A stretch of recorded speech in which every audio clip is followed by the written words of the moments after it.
A paz do Senhor, amada igreja, amado irmão, sejam bem-vindos a mais um culto da série Falando de Deus.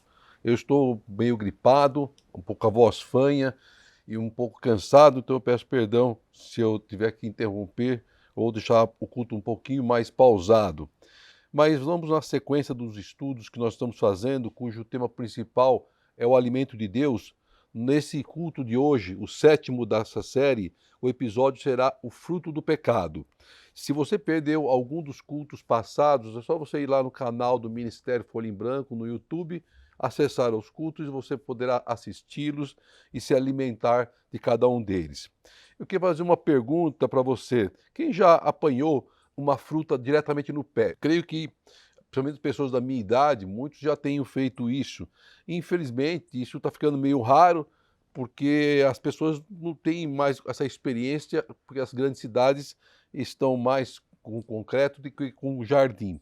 Mas quando eu era criança, eu tive muitas vezes essa oportunidade de pegar o fruto diretamente na árvore. Nós morávamos numa casa que ficava próximo à represa do Guarapiranga, ela tinha um quintal grande na frente, e nesse quintal tinha lá o seu pé de manga, o pé de abacate, de mexerica e outras frutas que eu não me lembro o nome. Todos os anos, aquelas árvores, elas floresciam e elas davam os frutos, ficavam carregadas com seus frutos. E eu, junto com meus amigos, meu irmão, nós subimos na árvore, principalmente no pé de abacate, o pé de manga, e ficávamos lá em cima, sentados nos galhos, apanhando fruto e comendo eles lá, sentados no galho. Só não caímos por misericórdia de Deus. Hoje, com certeza, eu não consigo fazer isso. Mas aí, se você imaginar, e como é que você fazia para lavar os frutos? Irmão, que lavar fruto, né? Ninguém lavava fruto nenhum na época, muito menos as mãos. Nós vínhamos da rua de tanto brincar, encardidas, as unhas encardidas, e brincava o dia inteiro na rua de bicicleta, de bola, de pelada, e olha, eu jogava bola naquela época descalço. Nem chinelo usava, era descalço no chão de terra batido, e de vez em quando você arrancava um bife do dedão. E aí, quando estava com fome, corria, subia lá no pé de fruta e comia lá, descascava, comia do jeito que estava mesmo. Mas parecia que a gente tinha tanto anticorpo no corpo que não ficava doente, né? Mas era um momento de época que foi muito gostoso e muito importante. E onde nós moramos hoje, atualmente, eu e a pastora Ange, nós também temos aqui algumas árvores frutíferas. Temos o abacateiro, temos o pé de jabuticaba, amora, mexerica, e tem um pezinho de mamão que está começando a crescer. E eu não subo mais em árvore, graças a Deus, né? E também não pego mais os frutos. Essas árvores, elas também dão frutos anualmente, só que quem come os frutos hoje são os animais que a gente tem aqui na região. Como é uma área de muito verde e proteção ambiental, os animais silvestres vêm e comem. Tucano, aqueles maritacas, macaquinho, esquilo também vem, saruê, então eles vêm, eles comem esses frutos todos. Com macaquinhos, por exemplo, eu coloco no comedouro para os passarinhos comida e coloco frutas.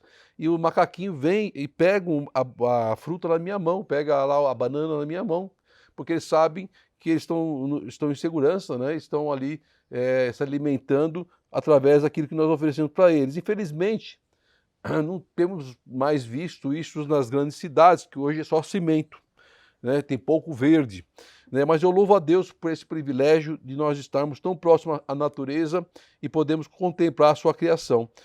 Eu e minha esposa Ângela Medrado, nós gostamos muito da natureza, gostamos muito do verde. E isso sempre foi muito importante para nossas vidas. Não comemos frutos sem lavar, claro, com certeza, né? Até porque ele pode estar estragado, né? Aí vem uma grande diferença e importância, né? Eu, quando era criança, provavelmente eu devo ter mastigado fruto estragado, não lembro, mas você comia com tanta velocidade, né, que ia o fruto e as larvas que estavam dentro do fruto também para dentro da barriga, né? A goiaba é um fruto que tem muito bicho, né, chamado bicho da goiaba, né? Mas é importante abrir o fruto e avaliar seu interior antes de comê-lo. Agora vamos mudar de fruto, né, ou da fruta, perdão, para o fruto. Então eu quero agora chamar a sua atenção para uma outra história a ser contada, né? E que você vai entender por que eu fiz essa referência né, da fruta que você apanha no pé, da fruta que você comia sem lavar, sem olhar direito quando era pequeno, e hoje é necessário você olhar e conhecer o que você está se alimentando, né? Então eu queria falar um pouquinho sobre o tema da nossa pregação de hoje, que é o fruto do pecado. Se nós buscarmos sinônimo de fruto, nós vamos encontrar no dicionário as seguintes referências: consequência, efeito, resultado, sequela, relutância, êxito. E o sinônimo de fruto do pecado, você encontra transgressão, heresia, sacrilégio, blasfêmia, profanação, perversão, violação, entre outras derivações. Interessante o quão forte é a palavra ou a frase e o que ela pode representar. Temos que ficar muito atentos para que os nossos atos, a qualquer custo, buscarmos uma satisfação do nosso desejo, não venha nos levar ao pecado, nos venha nos levar ao erro. Comer um fruto estragado pode vir nos fazer mal. Sucumbir ao pecado, com toda certeza, nos fará muito mal. Comer um fruto estragado pode até vir nos fazer um mal, ou não, dependendo do estômago de cada um. Mas sucumbir ao pecado, se alimentar do pecado, cair no pecado, com toda certeza nos fará um grande mal para a nossa alma e para o nosso corpo. Somente o alimento que vem de Deus é que vai nos fazer bem. E quero então te convidar a abrir sua Bíblia em 2 Samuel 12, do versículo 1 ao versículo 23. Samuel 12, 2 Samuel 12, versículo 1 ao versículo 23. Diz assim a palavra do Senhor: E o Senhor enviou a Davi o profeta Natã. Ao chegar, ele disse a Davi: 2 homens viviam numa cidade. Um era rico e o outro era pobre. O rico possuía muitas ovelhas e bois, mas o pobre nada tinha, senão uma cordeirinha que havia comprado. Ele a criou e ela cresceu com ele e seus filhos. Ela comia junto dele, bebia do seu copo e até dormia em seus braços. Era como uma filha para ele. Certo dia, um viajante chegou à casa do rico, e este não quis pegar uma de suas próprias ovelhas ou dos seus bois para preparar uma refeição. Em vez disso, preparou para o visitante a cordeira que pertencia ao pobre. Então Davi encheu-se de ira contra o homem e disse a Natã: Juro pelo nome do Senhor que o homem que fez isso merece a morte. Deverá pagar 4 vezes o preço da cordeira, porquanto agiu sem misericórdia. Então Natã disse a Davi: Você é esse homem. Assim diz o Senhor, o Deus de Israel: Eu ungi rei de Israel e livrei-o das mãos de Saul. Dei-lhe a casa e as mulheres do seu senhor. Dei-lhe a nação de Israel e Judá. E se tudo isso não fosse suficiente, ele teria dado mais ainda. Porque você desprezou a palavra do Senhor, fazendo o que ele reprova? Você matou Urias, o hitita, com a espada dos amonitas, e ficou com a mulher dele. Por isso, a espada nunca se afastará de sua família, pois você me desprezou e tomou a mulher de Urias, o hitita, para ser sua mulher.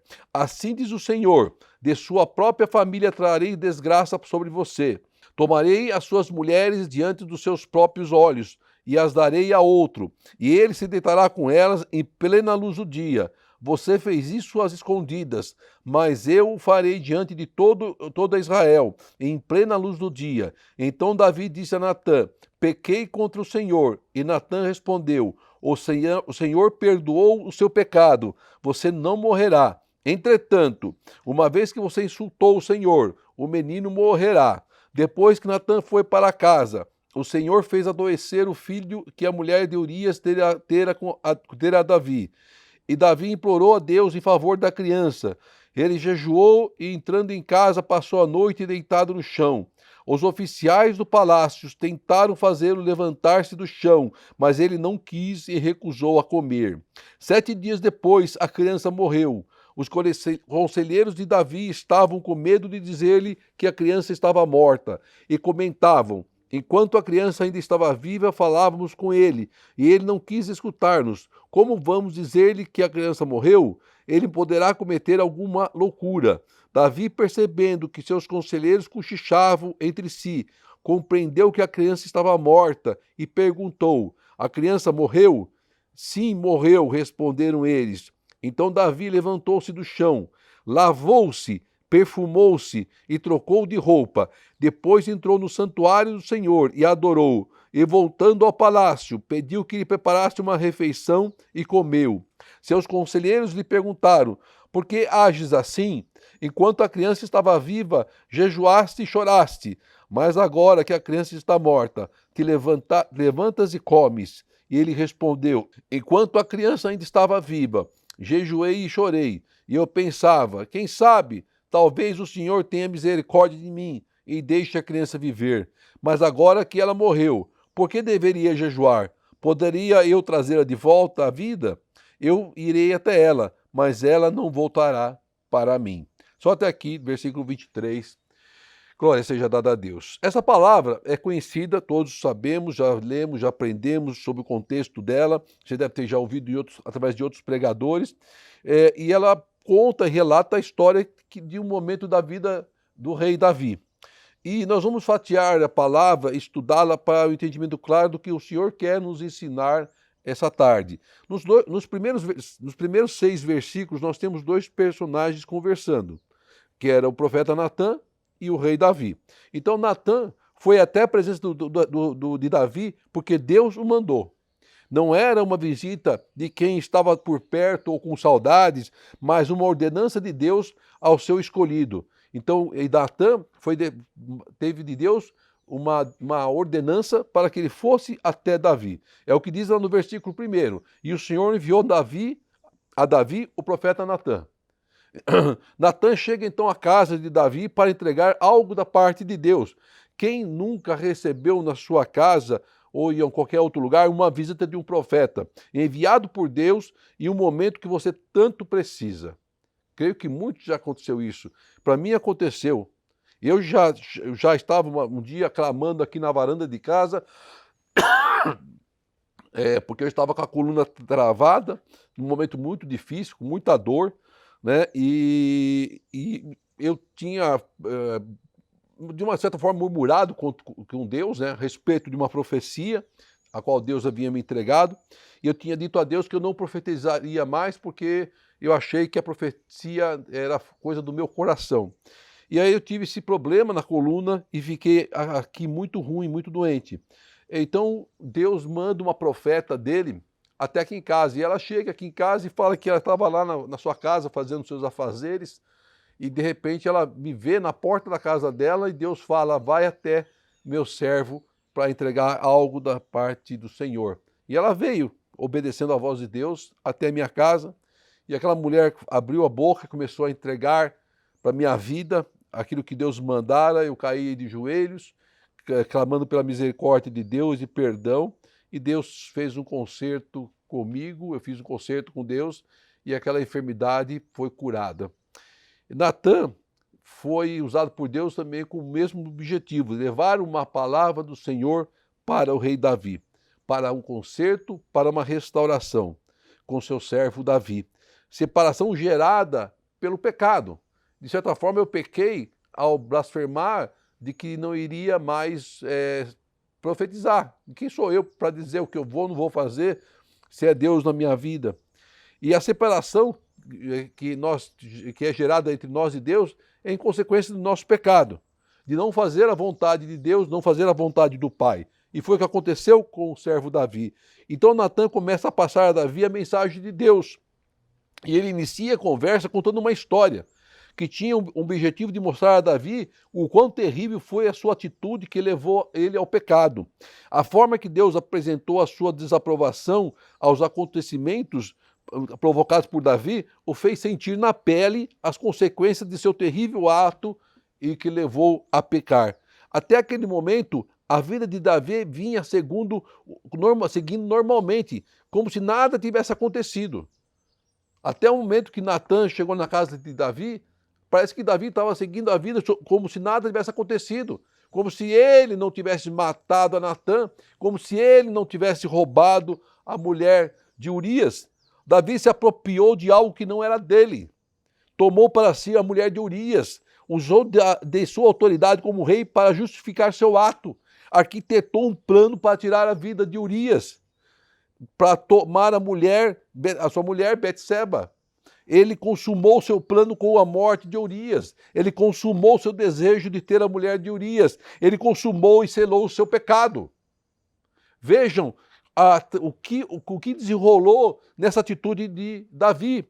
Essa situação que provocou a separação de Deus e Davi. Não poderia continuar às escuras, como se tudo estivesse bem, como se Deus estivesse em acordo com o que tinha acontecido. Deus não compactua com o pecado. Deus não compactua com atos pecaminosos. Deus é puro. Deus é Deus. Davi estava com uma goiaba, por fora bonita, mas por dentro estragada, contaminada, com bicho, podre. É assim que Davi estava, porque ele estava contaminado com o pecado. É uma fruta que por fora parece bonita, mas por dentro ela está estragada. E Davi estava nessa condição, aparentando estar tudo bem, mas por dentro estava estragado, em pecado. Deus quer que de seus servos um conserto. Deus quis de Davi um conserto. E o profeta Natã abriu um diálogo com Davi, contando uma história para que ele pudesse entender a gravidade do seu pecado. Ele fala sobre dois homens, o rico e o pobre.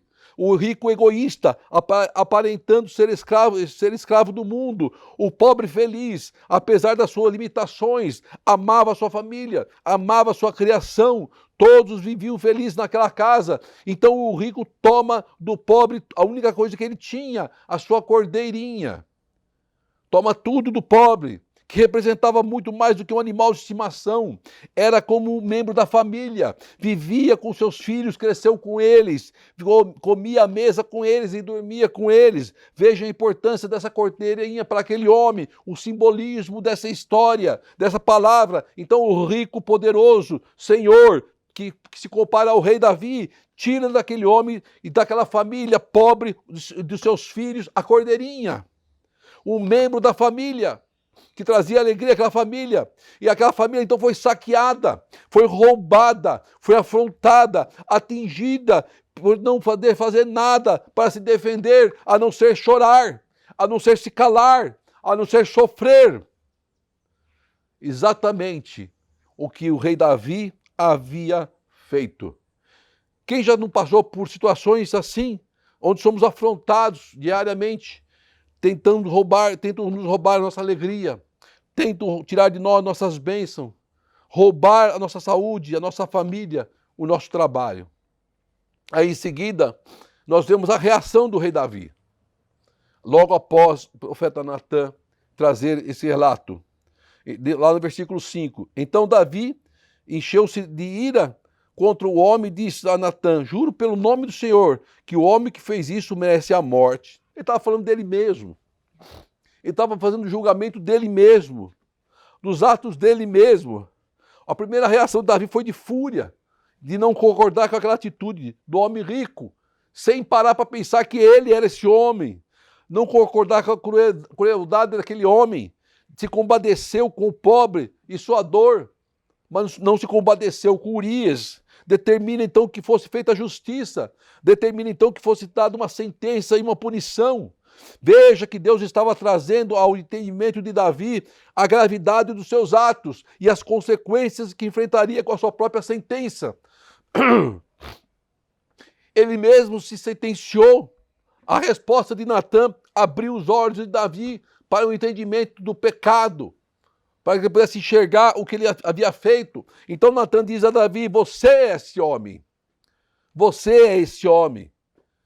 Caiu a ficha, Davi. Caiu na real.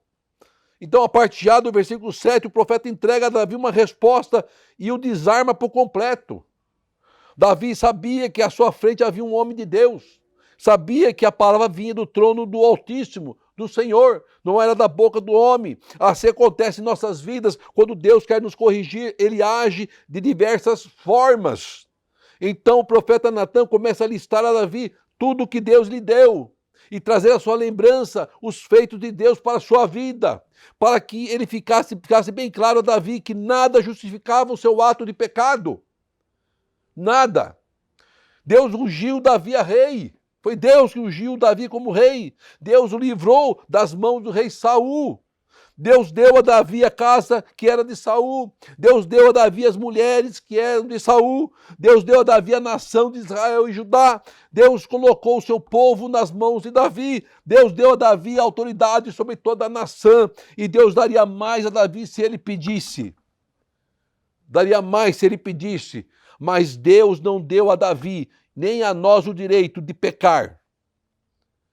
Ninguém. Sem que haja uma consequência. Davi desprezou a voz do Senhor. Davi desprezou a palavra do Senhor.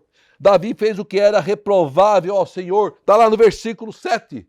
Porque você desprezou a palavra do Senhor, fazendo o que ele reprova. Urias morreu porque foi lançado em uma armadilha. Arquitetada por quem? Pelo rei Davi. Pelo próprio rei Davi. O homem com o qual ele se defendia. Um homem ao qual ele era o seu rei. Davi arquitetou um plano para tirar do seu caminho a Urias, consumar o seu pecado, algo terrível aos olhos do Senhor. Veja quão terrível foi a atitude, o pecado de Davi. Está lá no versículo 9, parte B. Você matou Urias, o hitita, com a espada dos amonitas. Quem matou Urias foi o povo amonita. Mas a consequência disso aconteceu por ordem de Davi. Davi colocou Urias à frente do campo de batalha para ele ser morto pelos amonitas. Então a morte foi colocada sob responsabilidade, sobre os ombros de Davi, para ficar com a mulher dele, diz a palavra. Seu pecado gerou terríveis consequências para a sua vida, para o seu povo, para a sua família. Assim como a bênção de Deus é de geração em geração, as sequelas do pecado são de geração em geração. O desprezo de Davi à palavra de Deus gerou várias consequências, que está relatado nessa passagem. A espada não afastará das mãos da sua família, da sua. Haverá desgraça na família de Davi, suas mulheres seriam tomadas e entregue a outros. O seu ato foi feito às escondidas, mas Deus faria o mesmo às claras, à luz do dia. Seu pecado seria exposto a todos, nada ficaria oculto, tudo seria na plena luz do dia, e o seu filho, nascido de Betseba, morreria. Que duro, hein? Que duro, hein? Um momento de prazer, um momento de uma alegria carnal. Olha a consequência gigantesca que foi gerada por Davi. Davi reconheceu seu erro, seu pecado e buscou perdão a Deus. Mas o perdão do seu ato, seu pecado não mudaria as consequências do pecado. Deus perdoa, mas as consequências do pecado, nós passaremos por ela. Davi não morreria, mas o seu filho morreria. O filho que ele teve com Betseba. Versículo 13, versículo 14, e está escrito isso, que o Senhor o perdoou o seu pecado. Ele não morreria, mas como ele insultou a Deus, o menino morreria. Aquela criança morreria. Pagaria pelo pecado de Davi. Deus então toca na saúde do menino e traz enfermidade à casa de Davi. Davi tinha tudo do bom e do melhor. Davi era um rei próspero, era um rei rico, um rei poderoso. Davi ganhava todas as batalhas com a força de Deus. Mas por um momento de descanso, em que não vai à guerra, e ele resolve passear pelo seu jardim. Devia ter ido para o jardim do outro lado do prédio, né? Mas ele fala, vai passear no jardim. E o que acontece? Ele vê a mulher de Urias se banhando. Os olhos trouxe para ele a tentação. Ele ficou em Jerusalém para descansar. Passeou pelo jardim e viu a mulher de Urias se banhando. Cobiçou, desejou, permitiu que a tentação entrasse em seu coração, tomou para si o que não era seu, consumou o pecado. Não podemos abrir a guarda, meu irmão, minha irmã. Um momento de distração, de descanso, pode nos levar à queda e ao pecado. Por isso, temos que estar diariamente fortalecidos com o alimento de Deus para resistirmos aos ataques e investidas do diabo. Um momento de descanso de Davi. Um momento de trégua. Ele foi tentado, caiu na armadilha e pecou. Um momento de descanso em que ele não foi para a batalha. Aí no versículo 15 diz que depois que Natan foi para casa, o Senhor fez o menino adoecer. Doença de morte.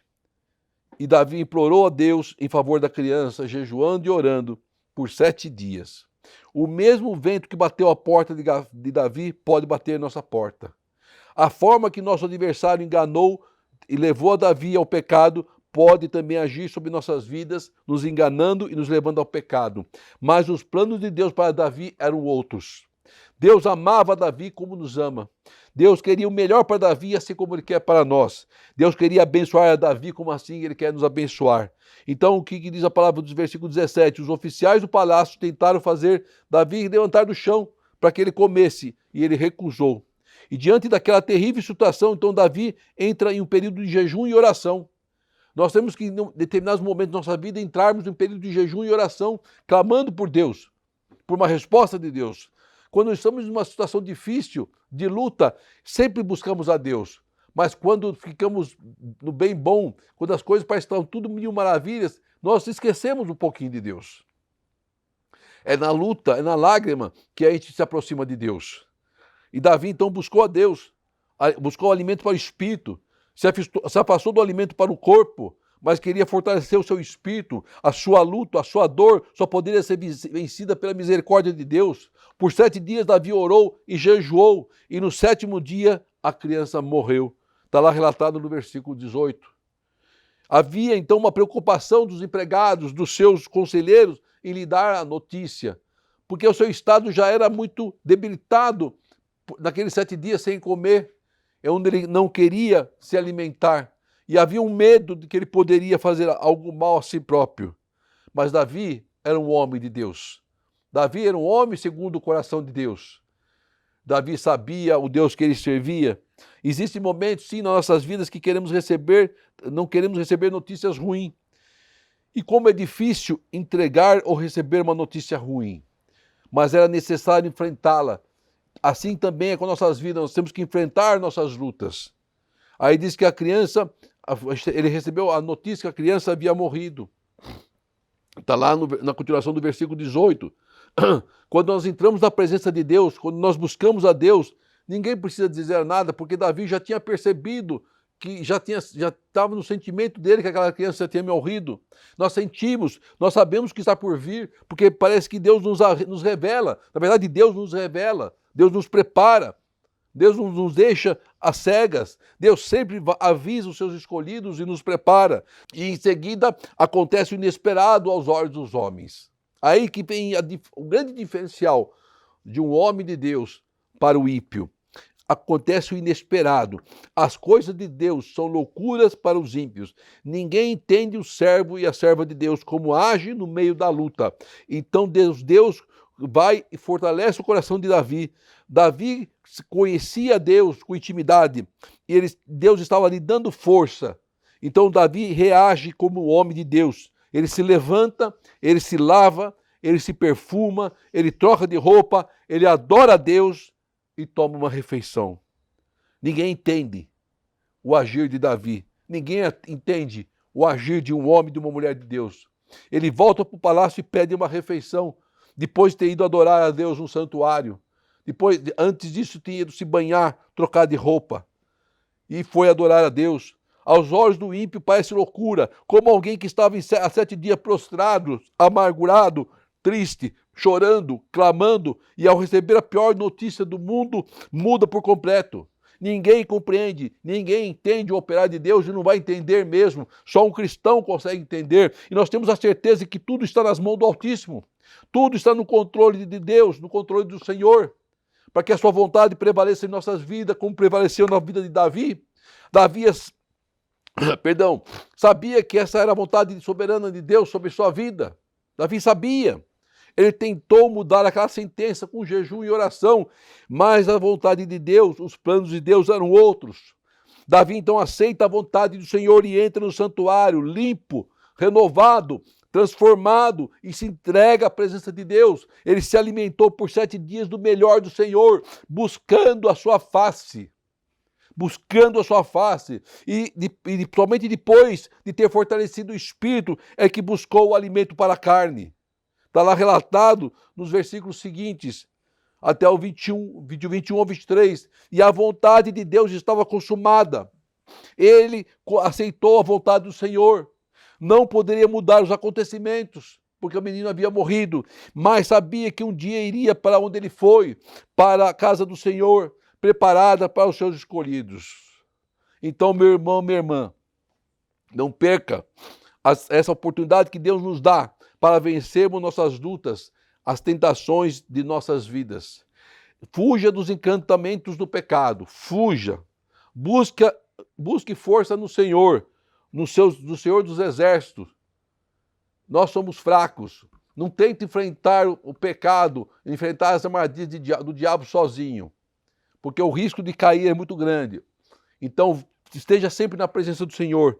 Viva intensamente o amor de Cristo em sua vida e seja feliz em nome de Jesus. Oremos ao Pai. Querido Deus, amado Senhor, te agradeço por esta palavra, Pai amado, pelo ensinamento ao qual o Senhor nos trouxeste esse final de tarde, Senhor. Que aqueles que estejam assistindo esse culto, Pai amado, sejam abençoados por essa rica palavra, Senhor. Também esteja conosco, Senhor, nos curando da enfermidade, Pai, nos dando força, Pai querido, para que possamos continuar fazendo a sua obra e a sua vontade. E seja à frente dos nossos sonhos, nossos projetos, Senhor. Seja à frente, Pai, das decisões que temos que tomar, Pai querido. Que possam ser decisões embaixo da tua vontade, Pai, e não segundo o coração do homem, Pai. Nos mostra o caminho, Pai querido. Nos revela a tua vontade, Pai querido. É o que eu te peço em Cristo Jesus. Que o grande amor de Deus, a graça de nosso Senhor Jesus e a doce consolação do Espírito Santo Senhor esteja com todos, hoje e sempre, em Cristo. Amém e amém. Obrigado, Pai.